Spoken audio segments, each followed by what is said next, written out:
Hello guys, again, this is your show, Ganang TV Show. Ano ba magiging feeling mo pag ikay minamalit ng isang kalaban mo?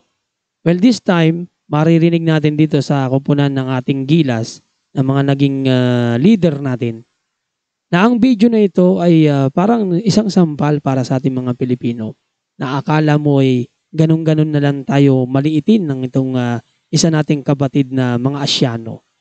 And pag nanoorin natin sa video na ito, ang nabanggit na nasabing tayo ay even ang Panginoon ay hindi tayo matutulungan. Pakinggan mo to.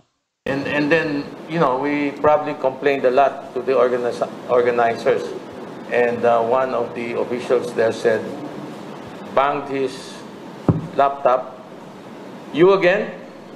Basketball again? Even your God cannot help you." Narinig sabi niya, "You again?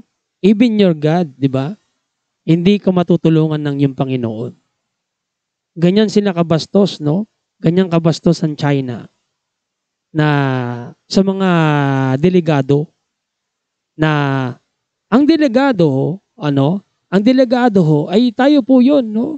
Sila yung host, di ba? Nasa kanila yung momentum na pwede manalo ang mga Chino. Pero this time, hindi nila inisip 'yon. Hindi man lang sila nakapagbigyan ng respeto even sa mga Pilipinong kagaya natin.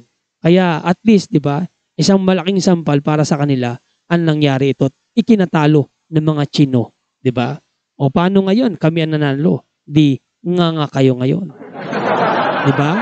Doon pa lang di ba? Nararamdaman mo muna talagang nga talaga itong koponan ng China, no? Tinalo kasi natin sila Kaya ngayon, ang laki ng respeto nila, natanggap natin galing sa kanila.